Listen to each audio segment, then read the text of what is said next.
Hey girl, yes, you. You are seen, you are loved, and you were made for more. Created especially for teen girls, chart-topping Christian artist Ann Wilson invites you to her 40-day devotional, Hey Girl, through honest stories, scripture, and journal prompts. Ann talks about real struggles, comparison, insecurity, doubt, and faith, reminding you that God is always near and fighting for you. Hey Girl, from K-Love Books. Get your copy today at klove.com/books. Each week on Culinary Confidential, Christina Cates, a seasoned foodie who has worked at some of New York City's top restaurants, will share her passion for the culinary world. Whether you're a professional chef, a restaurant enthusiast, or a lover of good food, Christina dives into the heart of hospitality, exploring the trends, triumphs, and challenges facing the food service profession. And you won't want to miss her chats with some of the most interesting and influential industry voices. And now, please take your seat at the table as Culinary Confidential with Christina Cates starts now, exclusively on AM 970, The Answer. Welcome to our special New Year's Eve edition of Culinary Confidential. This show is produced in association with my dear friend, Lucas A. Ferrara. This is the final chapter of the year. The one night when kitchens everywhere glow a little warmer, when champagne breathes a little colder, and when we all take a moment to reflect on the meals, the memories, and the moments that shaped us. Tonight, we're closing out the year with someone who embodies exactly what this night is all about: creativity, resilience, flavor, and a deep respect for the craft of cooking. I am thrilled to welcome Chef Jason Neroni. Now, if you know Jason's work, you already know he's one of those rare chefs whose career reads like a map of passion, evolution, and relentless curiosity. He stepped into fine dining at an age when most of us were still figuring out how to boil water, training under culinary legends, absorbing the discipline and artistry of Michelin-level kitchens, and carving his own lane with a mix of classical foundation and boundary-pushing instinct. Jason has cooked across the country and around the world. He's brought technique from some of the most respected restaurants on the planet and fused it with the fearlessness of someone who refuses to stay in one lane. His culinary career began at Disneyland's famous Club 33. He was taken under the wing of Alice Waters at Chez Panisse. He was then drafted by Wolfgang Puck to open Spago Beverly Hills. Anyone with a pulse knows of Spago. After a few years, he moved to New York City and cooked at some of the best restaurants in the world: Blue Hill, Le Cirque, 11 Madison Park, Table, and Alain Ducasse. Eventually, he went to work in Europe and cooked in Paris at Alain Ducasse Champs-Élysées. But what's remarkable about Jason isn't just the resume, it's the soul behind it.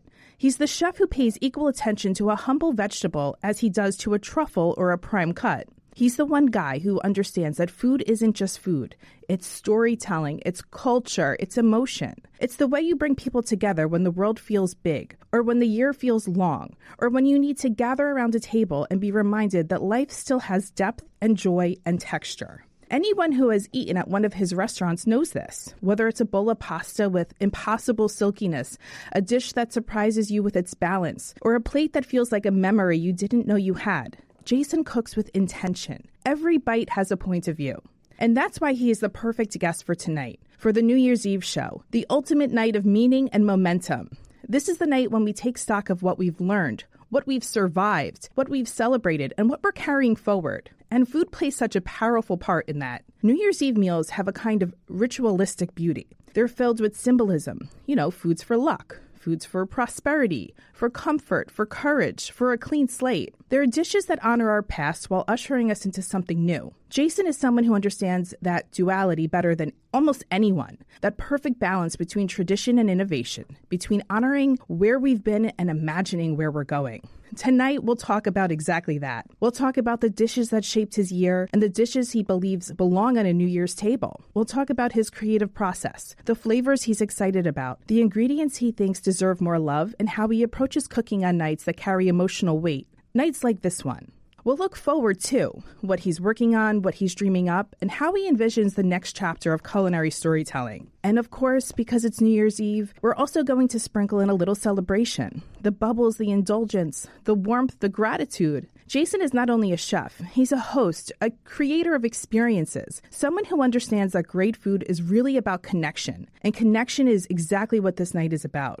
So whether you're listening from your kitchen as you prep your feast, from the couch with something sparkling in hand, or from wherever you're closing out the year, settle in. take a breath. Let's savor these last days and minutes of the year together. It's an honor to end the year with someone who inspires so many, both in and out of the kitchen. Jason, welcome to our New Year's Eve show.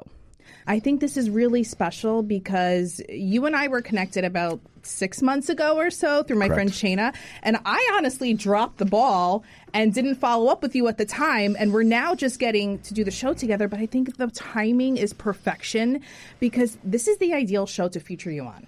Well, I'm honored. You are? Me too. I'm so excited for this. I think we should start by talking about the evolution of your culinary voice, right? Because New Year's Eve is a natural moment for reflection. So let's just kind of talk about how you got here, right? Oh, wow. Do we have more than a couple hours? No. We have about 45 minutes, so we're going to jam-pack this, but I think we're going to be just fine. Evolution of a culinary career. I mean, I'm sure you know that I started at Disneyland. Yes, at Club 33. When I was 16 years old. I was very young. Very young. Yeah. That was the greatest job, still to this day, that I've ever had. Really? Yeah, it was great. It was a dream long achieved from when I was a kid. I mean, I really wanted to work on the rides, but they're like, sorry, kid, you got a face for radio. You're going to go in the kitchen. Behind the scenes. So they put me in there, and I worked at the Pirates of the Caribbean, Blue Bayou first. Yeah. Mike and Monte Cristos and things like that. So after about a year at the Blue Bayou, I was given the opportunity to go up to Club 33, which was a huge honor, and because it's like its own little bubble of an area of Disneyland. I've never been to Disneyland, so I don't know these things. Well, I've never been to Walt Disney World, so. Oh, that's great. It was created for dignitaries by Walt Disney back in the day, and they did like classical French cuisine there. So I got very lucky to be brought up, and I got put on a culinary apprenticeship program. That's great. Basically got paid to go to school, which was fantastic. Yeah. Did that for a number of years. Moved to San Francisco. I worked at Chez Panisse. And a place called Postrio, which was Wolfgang Puck's basically Spago outpost there. Went back to open up Spago Beverly Hills in 1997, which was elite. I mean, there is no other restaurant in this I've ever seen or have ever done that was of a grandeur of what that was. Right. The Emmys, the Academy Awards, every Hollywood star you can imagine, every chef coming through there. It was as intense as you can imagine. And I was like 19 years old. Oh my God. And after 2 years, then I moved to New York, came here when I was 21 years old. I know, and then you worked everywhere here. Yeah. And then, Les Pinos, 11 Madison, Blue Hill, Tabla, and all of those. And then I stepped away for a while. I went to Paris, and I worked for La Ducasse in the Champs-Élysées. I worked in Monaco, Louis Cannes, El Bulli, and Mugaritz. Unbelievable. All right, so you've cooked in some hugely influential kitchens. What did those environments teach you about, technique, discipline, creativity? I like to tell people it's on a scale of SEAL Team 6 training. Wow. Like there is elite, and then there is this, and the expectations are above and beyond that you could ever imagine. The perfection, the way that you deliver, the way you walk, the way that you speak, the way that you stand, the way that your hands are even groomed in a kitchen, are all on a level that are like, it's immaculate. The standard is different from you at a very early age. Yeah. I mean, I think it's fantastic. You don't see a lot of that happen so much anymore, and I think the discipline that comes behind it can make you a better person in general. I mean, heck, it made me a cleaner person even in my own home. Yeah. Like your keys always go here, this always goes there. Like you don't even leave spots in your sink. Like it's that rigid. No, I get that because I am also like that. And I feel like I wasn't like that so much maybe 5 or 10 years ago. But it's just from being a perfectionist in everything I do now. Like I look like I live in a museum. Like there can't be a spot anywhere. And like that's annoying even to me. Like I'll lose sleep if I leave the house and there's a spoon in the sink from my coffee in the morning. Yeah, I'm not allowed to wake up in the morning with anything in my sink. Yeah. That's just that's a no-go. All right. Every chef has turning points that shape their style. What were the big moments or mentors in your early career that had the greatest impact on who you are as a chef today? Lee Hefter of Spago Beverly Hills. He was the chef basically running the entire company for Wolfgang Puck, but intrinsically when we opened Spago Beverly Hills, he was, very like a drill sergeant, if you will, with his own, responsibility on his back of a magnitude even I still can't even imagine, with, opening that flagship that was there. Even at 19, I thought I was something, and he reminded me very quickly that I wasn't, but yet, still raised me up to be a better chef, better technique, cleaner. I was a slob. He brought me in, showed me, how to measure everything, how to really blend flavors in a way that I had never seen before at a quick pace. Always said hello to me. Always said goodnight to me, even when he was mad at me. And it just showed that good. It showed that respect. Lead from the front. I like that. And I think to this day, I still look to him as one of the most important chefs I've ever worked for. Did he have that classic intense chef presence where he would like scream and throw things? You could say yes. Like that stuff doesn't really exist anymore in restaurants. You can't. I know. That's unfortunate. Sometimes you have to take a plate to the head. I have seen a lot of those thrown like frisbees in certain kitchens. Yeah. I will not lie. Me too. Even in the U.S., I have seen that. I've seen a lot of cooks doing things to each other. I've seen chefs. A lot of people, I don't think they understand the intensity that comes behind it, because it's quick, it's fast, it's hot. You're dealing with knives, and people are banging their, You're only as good as your last plate.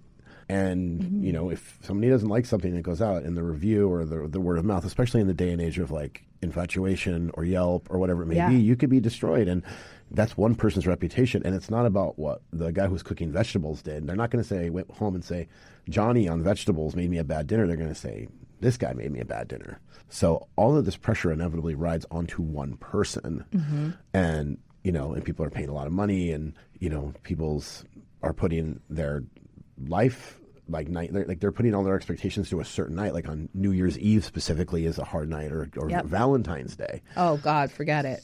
And so the pressure that comes behind it, and believe me, I'm one to know after running the Rose, which we can talk about in a moment, was the intensity is rough. Well, then you know what? Let's talk about the intense cycles for chefs, right? Because they go through these intense cycles: success, burnout, reinvention. What were some of the toughest chapters in your career? I would say the toughest would be, I was running a restaurant in Venice, as we know, the Rose. And that restaurant was serving 10,000 covers a week before COVID. 10,000. And I had 250 employees. We had 375 seats, 21 services a week. We made everything in-house, top to bottom, like everything. Every croissant, every bread, every terrine, every pasta, every brewed coffee, everything you can imagine. Holy hell. And when COVID came, we came to a grinding halt. And as most places did. And that was tough, because here was a restaurant that was doing those covers. And one day I had to push the send button on that March 13th and say, thank you, everybody. You no longer have a job. That to carry alone was horrible. And then next thing you know, you're like closed for like a week, and they're like, hey, by the way, you can sell alcohol now. Congratulations. And then you got to reopen. And then there's just me and one other person in a 10,000 square foot restaurant trying to sell pizzas and burgers and alcohol and doing whatever you could to just survive. And I had a son at home who has a lung condition, and I'm like, if he gets COVID, he could die. I'm like, and I was like, that pure intensity that came behind that. And then it was like, okay, it's time to open. And then you open, and then everybody has to wear a mask, and let me see your card. And like, I can't let you in. And maybe, and there's a line, and everybody's mad that they can't get in. And I'm not wearing a mask. Put your mask back on. You put your mask on. Yeah. Oh, you were within 6 feet of you. Oh, you got to go home for 2 weeks. See you later. It was just craziness. And it was like, honestly, and that like, I'm now sober 3.5 years of no more drinking. That turned me into a full-fledged, I would say, alcoholic. How could it not, though? Because like it was so easily a bottle of wine in front of me at any time, but like to mask that worry was hard, and that was one of the worst. Oh my gosh, I'm sorry you had to endure that. I have to say, I wasn't in restaurants during COVID. I was already out of them. And I was so thankful for that, because I saw so many people that I had worked with losing jobs, not knowing what was going to happen the next day. And I was like, just thank God I don't work in restaurants right now. I couldn't imagine having to operate a people-driven business at a time where people weren't allowed to be around each other. Yeah, I mean, just in general, like when we were drawing circles on the ground, like don't come in like I would go in the morning and do all the prep before anybody else would show up, and then leave, and then hose myself off in the backyard, because like you didn't know. Yeah, you just didn't know. Or like you're like I said, when people were allowed to come back the first time, and then it was like, oh, did you stand next to that person for more than 10 minutes? Guess what? You're going home. Yep. And next thing you know, like you couldn't, I almost kind of like I want to say like necrophilia hiring, like you were hiring anybody. You could hire a dead person and put them in their place just because you needed anybody to like work. And it was so difficult. And then everybody wanted X amount of dollars, but there was nothing coming in. It was like we were operating at a loss. Oh, constantly. It was terrible. It was bad. Really, really bad. And then when they're like, you can come back, and then you can go home again, and then you can come back. Yeah, I mean, there was no playbook, right? No one knew what side was up. And everybody in different counties were running different rules, and even the people who were making the rules weren't following the rules. Yeah. And you're like, what am I supposed to do here? I mean, I've been doing this show now for a year and a half, and I don't think there's been more than 5 guests that haven't mentioned how COVID was a disaster for them in the restaurant business. Professionally, like personally, mentally, it was rough. I mean, my other restaurant, Best Bet, was delayed 2 years. That was a pizza place, right? Yeah, it was delayed. We signed the lease March 1st, 2020. And, 13 days later, the world ended, and we couldn't do anything with it for 2 years, which then added an intense expense on top of it of paying rent, no abatements, no help, no nothing. And it's just like that alone in general, they're already like put a strain on the business. You were not dealt a good hand with this. Absolutely not. It was tough. Oh my gosh. Well, I'm sorry to hear about that. You seem like you're doing really well now. I think so. A bit of rebirth, I like to say. I love that. Life 2.0. Yes, let's go. Came back to New York in June 1st of this year. So after I sold my shares in my restaurants, I took some time off. And I was like, I don't know if I want to do the restaurant business anymore. Yeah. Like we talked about earlier, 33 years, 130,986 hours. Like it takes 10,000 hours to master a craft. I've 13 times over. That's like Jedi Master level stuff. And your food is spectacular. Well, thank you. I appreciate it. And I still love it. And I just didn't know at that point after so much, what was I going to do? But after some exploring and some consulting and this and that, I ended up back in New York. It's a good place to find yourself. You can always come home again, I think. Yeah. Some people say you can't, but it was good. And I have been doing some programs for some wealthy clients between the Hamptons and here, and was just like easing into it, trying not to like go back to doing 60, 70 hours a week, 2, 3 days, 4 days. And the clients that I have, they made it a little bit easier to do that. And now as of recent, I have a couple of projects I'm working on down in Puerto Rico. Which sounds like so much fun. I know we've talked about this off air, but it sounds like you've stepped into the perfect scenario down there. I think so too. At first, when I was approached, I was slightly reticent. Yeah. And I was like, I don't really know a lot about down there. And as we spoke about earlier, I lived in Mexico City about 22 years ago, and I saw the precipice of the change then. You're a trendsetter. Possibly. The foresight to see what's coming. And I have Puerto Rican blood in me, so it was tantalizing to have that opportunity to go down there and see what opportunities were coming. And I foresee, as it is, don't get me wrong, it definitely was already on its way before me, and I'm not saying I'm the one who's doing it, but it's good to be a part of something that you can see what greatness can be. Can you say where in Puerto Rico you're doing this or not yet? Yes, I can. Okay. I am first and foremost opening a restaurant in in a hotel just off of San Juan called the OLV Hotel, and it's called Dante. Beautiful. Like Dante's Inferno for the poet. Yeah. It will be an elegant, modern Italian restaurant in the vein of, say, like a Michelin level kind of execution. Ooh, that sounds sexy. Yeah, I think so. I've always gravitated towards pasta. I was trained by Massimo Bottura how to make pasta. Oh, is that all? Yeah, just a little. And there's something to be said about this commune that you have with people with making things still by hand that you can definitely serve. It's one of the last, here I am, here's my soul for you on a plate. Something that AI can't take from you. Correct. I don't care what they think that AI can or can't do. Don't get me wrong, I do use AI for a number of things, but the ability, that craftsmanship, that personal touch, that a lot of people don't still seem to understand how personal that can be. So this is I call this a personal comeback story for myself. I love it.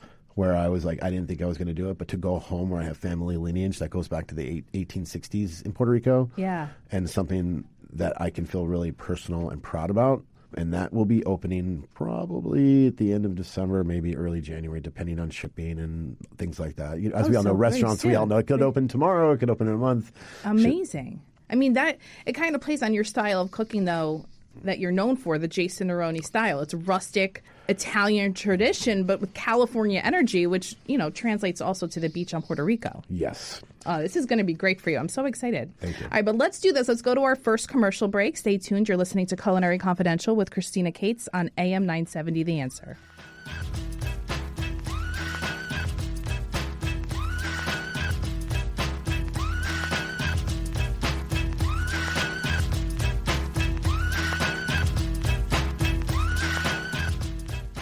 Over the last 30 years, Newman Ferrara, a New York City law firm, has evolved into a national practice focused on real estate, commercial, litigation, civil rights, class actions, and other complex litigation, representing many of the city's largest property owners, managing agents, and thousands of tenants. Newman Ferrara handles some of the nation's most significant class actions and civil rights matters. Newman Ferrara at 1250 Broadway in New York City. Go online to newmanferrara.com.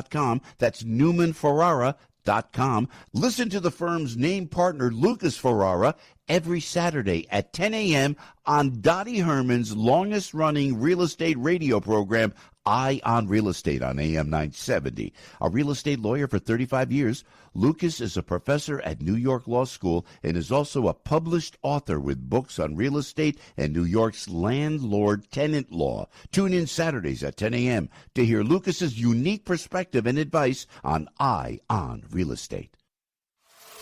Welcome back to Culinary Confidential with Christina Cates on AM 970 The Answer. Welcome back to the show. Tonight is extra special. It's the New Year's Eve episode, and we want to celebrate the past year, reflect on all the memories, and look forward to the adventures ahead. And I've got a fantastic guest with us to ring in the new year with style, flavor, and a little culinary magic. Please welcome back Chef Jason Neroni. Thank you for having me. Now, Jason, I had Andy Wang on the show last week, someone I know you're super familiar with, right? So after you and I committed to doing this episode together, I texted him and said, what can you tell me about Jason that I can't Google and find out on my own? He told me 3 things. Uh-oh. Number 1, he said, you're super into Star Wars, right? Oh, yeah, the tats. He's all tatted up. Number 2, you were at Rose Cafe in Venice, California, and that was as high volume as restaurants in L.A. get. And number 3, you gave a chef conference speech about the importance of mental health. Okay, so let's talk a little bit about mental health in the chef world. What was your message in that speech you gave? It kind of goes back to a little bit about COVID, and I like to say, as a chef, I've given more than I've ever taken. Oh, that's so special. And so the hard part about that is that it becomes selfless. Even when you have a family. Yeah. And lack of a personal life. And so goes the creative process, but also the business process. And it was almost 2.5 years ago, June 10th, I lost my mom. She battled cancer for 40 years. And when that hit me, I was unprepared. Yeah. And I was also getting ready to open up a restaurant literally a week later. And I hit a wall, hard, really hard.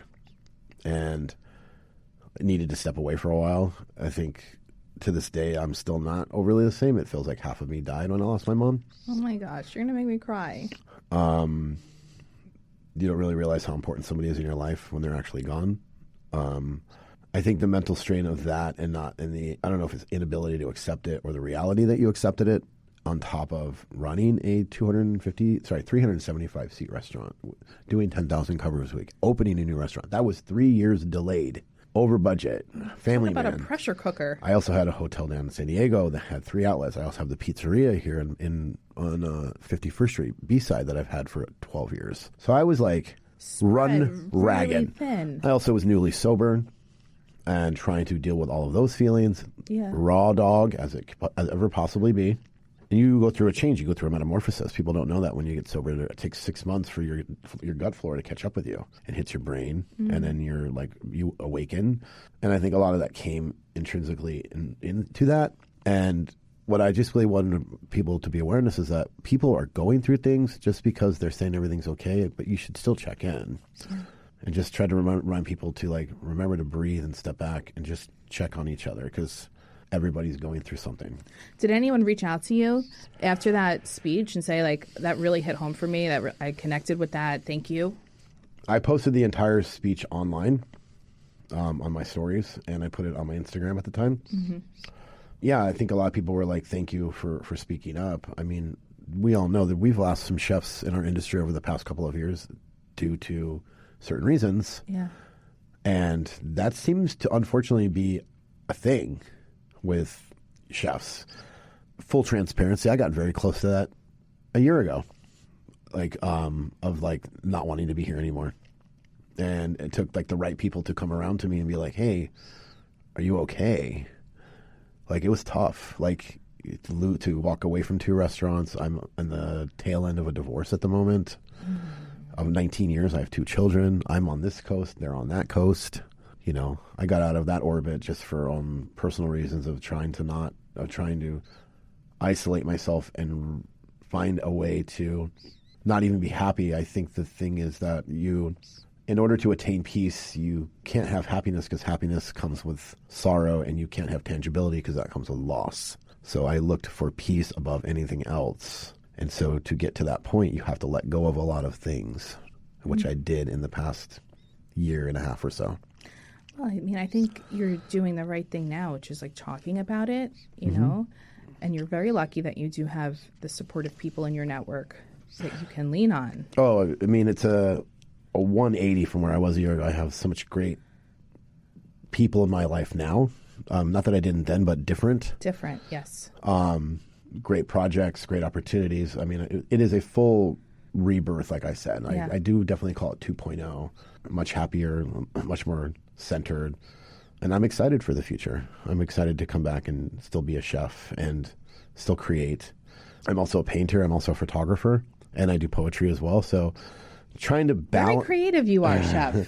I'm trying to balance all those things. Before, it was just chef. And then when I stopped for a year, I started to paint. I sold some images to Apple. I've done some photography that's sold to restaurant business, and I did some people's curation of their Instagrams. And I think for me, to balance that free creativity and professional creativity was a thing that I needed to learn and wanted. Because when I walked away from the restaurants, my brain was does not compute.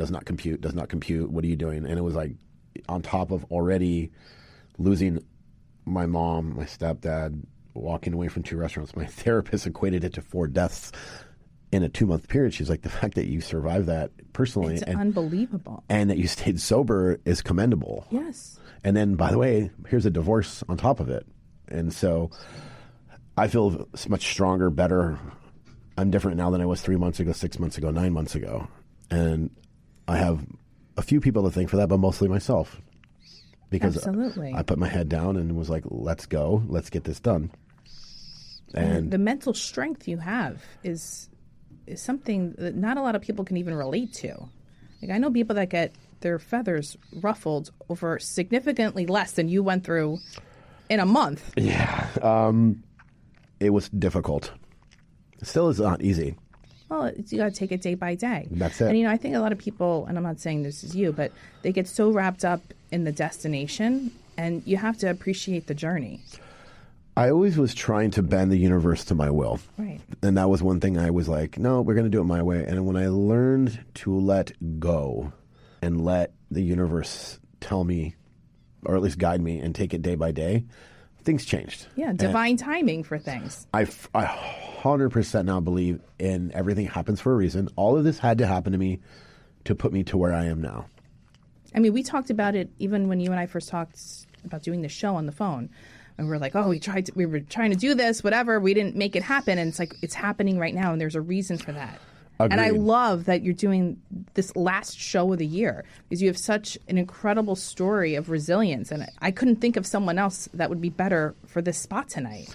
Thank you. And I think when we did reach out and talk in July, I was still a different person than who was on this. Like, I definitely was in the Hamptons most of the summer, living alone out in Georgia Pond, like isolating myself, just working on myself. That's a good place to do it. Yeah, it was great. It was pretty. It was pretty incredible. I'm not gonna lie. Is that East Hampton? Yeah, it's East Hampton. Yeah, I had a farm. I was growing lots of vegetables. My dog. We went fishing. It was just a lot of like recentering and the reemergence from there. I met somebody this summer who listened, and that was a hard part when I was going through a lot of it. Nobody listened, and she was like, okay, I'm going to listen to you. She's like, okay, you're right, everything you're saying. She's like, now let's look at it from over here. And I was like, oh, and like she helped me get rid of a lot of the anger and a lot of the, the bitterness. And she's like, you just got to move forward. Oh, she sounds very special. She is. She's very special. Should have brought her tonight, Jason. No, I love that. She's helping steer you, right? Like, rising tide lifts all boats. I say it all the time. I don't even know where to go from here. This was such a heavy segment. All right. Thank you for sharing your story. I mean, I really wasn't even expecting it to go, the route it went, but I think this was just so important to share with people. And I'm so happy that you've endured so much, but you're on a better trajectory now and you're in a better place. Stay tuned. You're listening to Culinary Confidential with Christina Cates on AM 970 The Answer. Over the last 30 years, Newman Ferrara, a New York City law firm, has evolved into a national practice focused on real estate, commercial, litigation, civil rights, class actions, and other complex litigation, representing many of the city's largest property owners, managing agents, and thousands of tenants. Newman Ferrara handles some of the nation's most significant class actions and civil rights matters. Newman Ferrara at 1250 Broadway in New York City. Go online to newmanferrara.com.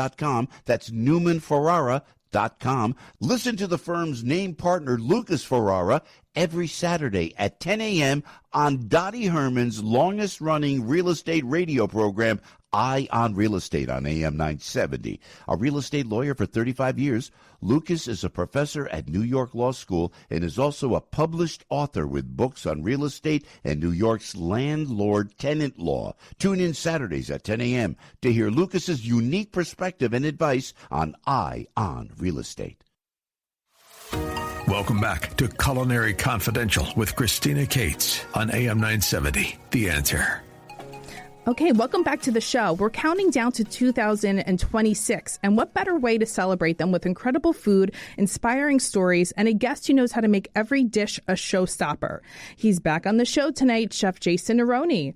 Jason has been thrilling taste buds across the city and the globe with his innovative takes on seasonal favorites, and tonight we're going to talk about his top holiday dishes, the joy of cooking for family and friends, and maybe even some tips for your own New Year's Eve celebrations. Jason, welcome back to the show. Thank you. Before we get into that, I do want to talk a little bit about LA, Los Angeles, right? Because we talked for a long time off air about what was going on there during COVID and how it impacted the restaurant business and obviously you personally. So I'm on the East Coast here. Tell me about LA. I think LA had a good momentum 12, 13 years ago. There was a lot going on, between the Michael Voltaggios and Nancy Silvertons and still there. But when COVID came and derailed everything and just annihilated a lot of businesses, and businesses are still closing left and right in that town. And there's a number of reasons a lot of people do not understand and why. Explain. So obviously COVID, there's one that that wiped out lunch business because all of the tech and all the studios stopped filming. There's the work from home. Everybody works from home, right? Same in New York. That did impact the New York lunch business. Correct. And then came the writer's strike. People don't know this. There's 1 million people out of work in LA. 1 million. Because it's not just the movie people, it's everything that goes on around it. So all of those studios, there's no money coming in. There's no tourists coming in to film.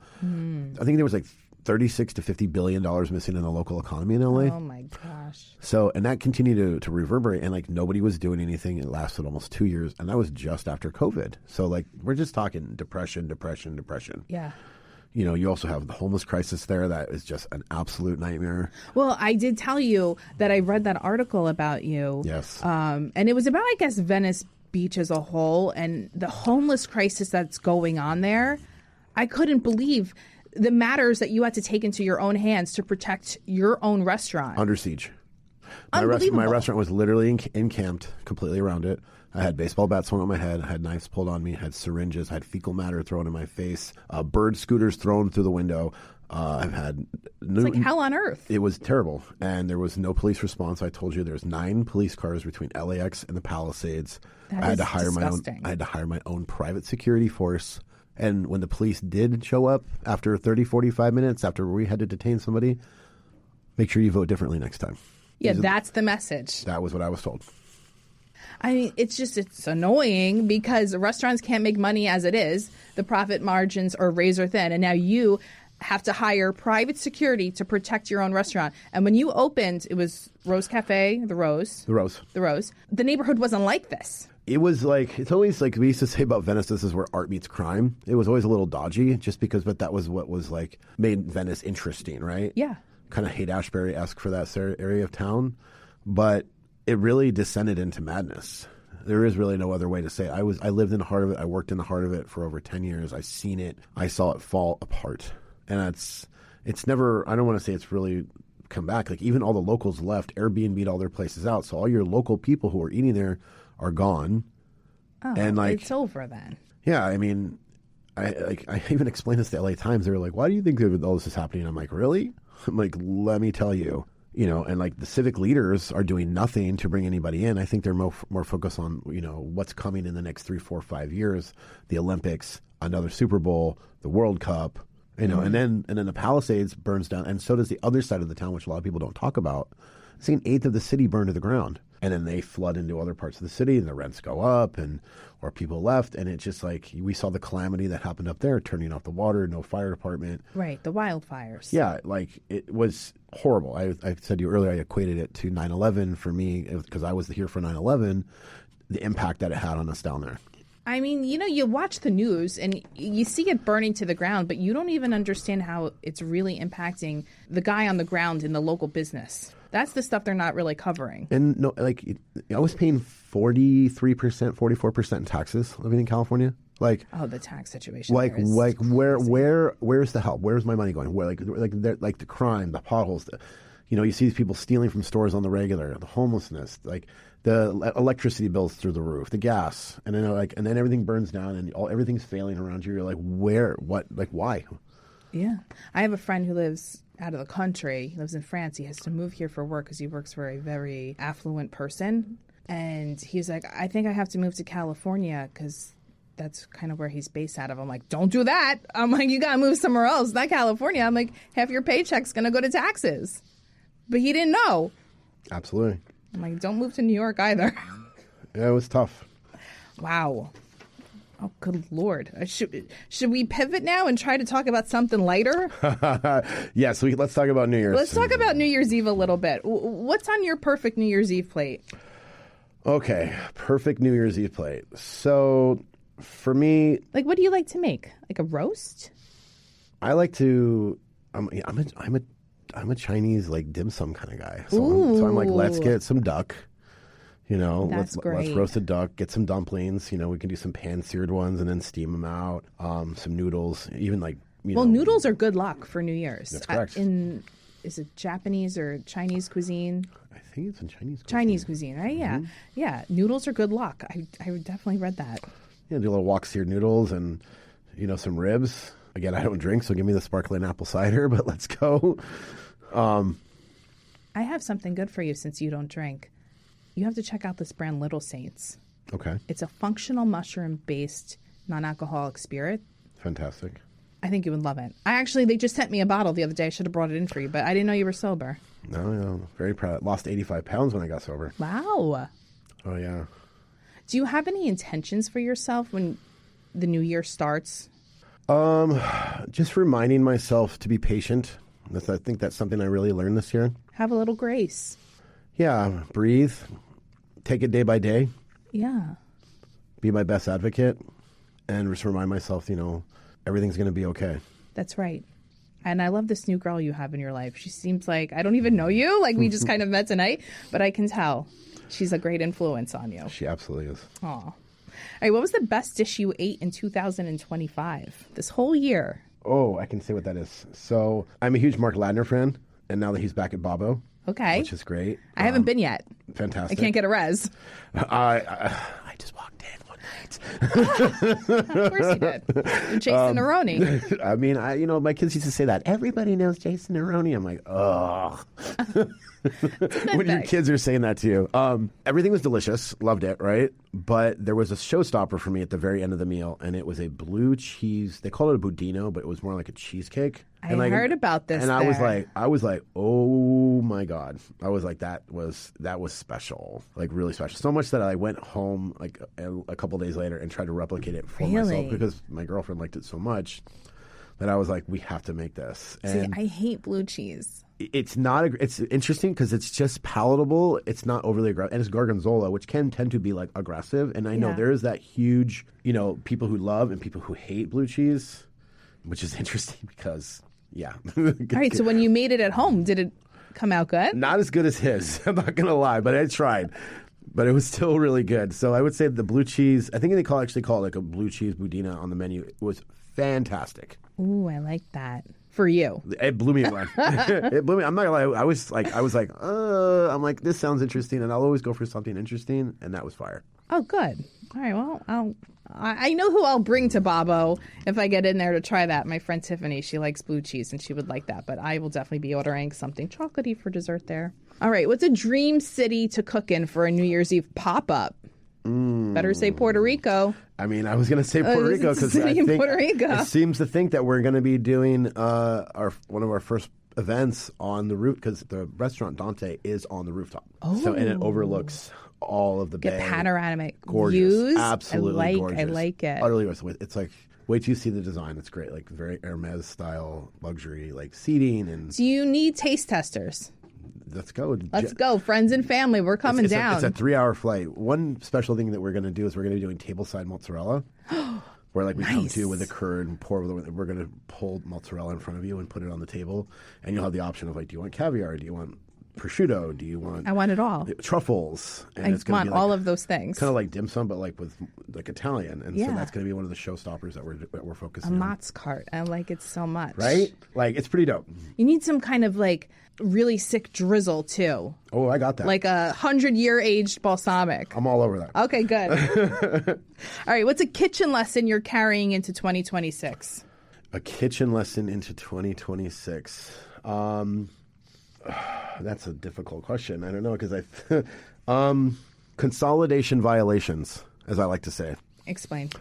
Like if you have a jar or something's like half empty, or like you like say you go into your drawers in your kitchen and they're a mess, and you empty them out, clean them down, consolidate, organize. I like things to be, as the French say, tac tac, which is everything's compartmentalized and broken down. So it's like when a container has this much in it, it gets none of this, make it smaller, smaller, smaller. It just keeps everything focused because I have ADHD, so I need that sort of like organization. Like marrying the ketchup bottles. Exactly. I mean, I worked in a steakhouse. Like all your like squeeze bottles have this much oil into them. Put them all into one. Like that. I like it. All right. What are some ingredients or flavor profiles you're seeing maybe defining 2026? Ooh. Let's see. I think it seems like people are taking a simpler approach to their like cuisines. Hence, I saw that. Like, say, for Babo, was definitely interesting that I saw he made a Thai basil pesto in an Italian restaurant. That was I wouldn't suspect that. That was very interesting. I went to this restaurant last night that was actually very good in Bushwick, where all the cool kids are. Actually, I actually did live there. I'm just going to put this out there. I did live there when I got married 19 years ago, and it's very different. My next door neighbor was Tekashi 6ix9ine, actually. What? Yeah, I swear to God. I went to this restaurant called Sobre Masa. Okay. All masa brought in from Mexico. They make all of their tortillas. Really delicious. Really, really, really delicious. I was highly impressed. Just simple, straightforward, great food, focusing on the ingredients, which I think people are continuous to do. You don't need a lot of bells and whistles. And yeah, let the ingredients shine. Correct. Simplicity, I believe, I always say is the hardest thing to do. And once you can learn to do something simple yet elegant and refined, I think you have achieved greatness. Well, this is good because this will bring us to our ingredient of the week. Okay, and for our New Year's Eve episode, we're toasting to champagne vinegar, an ingredient that captures the sparkle of the season without requiring a single cork pop. Made from finely fermented champagne, this vinegar carries delicate floral notes, soft citrus, and a whisper of brioche that instantly brightens any dish. Chefs love it for its ability to add lift and elegance without overpowering. Drizzle into mignonette for oysters, whisk it into shimmering vinaigrettes for winter greens, or splash it over roasted root vegetables and charcuterie. Its versatility makes it a secret weapon pantry staple, but its festive pedigree makes it the perfect star for a New Year's Eve culinary celebration. With this ingredient, we're finishing the year with finesse. Now, chef, this was episode 66, and not to get too hippy-dippy, but the number 66 represents balance and harmony and stepping into the future with intention. As we close out the year and welcome a fresh one, this episode was all about finding that sweet spot between reflection and celebration. It was the perfect pairing for a night that's all about centering ourselves, setting the tone, and stepping out of 2025 with clarity and joy. Don't you agree? Absolutely. I thought this was so special. Yeah, I mean... It took 2 hours to do this show, and we only taped an hour of it because we just kept talking so much off air, which I love. It was a good reflecting point for myself in general. Good. And I was very happy to be here. Well, I think this is just the start because I don't know. I have this sneaky feeling you're going to come on again in a couple months because we're going to have so much more to talk about once the stuff opens in Puerto Rico. That's a late great Karen Carpenter once said, "We've only just begun." I love it. Thank you for listening to Culinary Confidential with Christina Cates, Sunday nights at 9 p.m. on AM 970 The Answer. As we wrap up this New Year's Eve edition of the show, I want to take a moment to pause between all the sparkle and celebration. This is the night when we can look back at the meals shared, the lessons learned, the people who showed up, and carry that gratitude forward into a brand new year. Thank you for spending your time with me, for listening, cooking, laughing, and reflecting right alongside our guests. Here's to stepping into the next chapter with full hearts, open minds, and plates that never stop inspiring. Wishing you a safe, joyful, and delicious New Year's Eve, and cheers to what's ahead. Tune in next week for the start of the new year. We'll definitely highlight some health and wellness topics to kick 2026 off on the right foot. But that's the show for tonight. Thanks for listening and have a great night.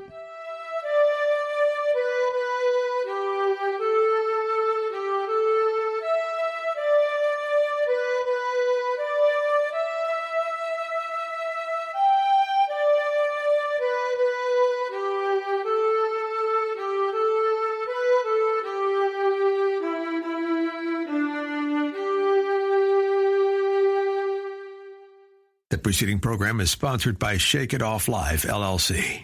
Hey girl, yes, you. You are seen, you are loved, and you were made for more. Created especially for teen girls, chart-topping Christian artist Ann Wilson invites you to her 40-day devotional, Hey Girl, through honest stories, scripture, and journal prompts. Ann talks about real struggles, comparison, insecurity, doubt, and faith, reminding you that God is always near and fighting for you. Hey Girl, from K-Love Books. Get your copy today at klove.com/books.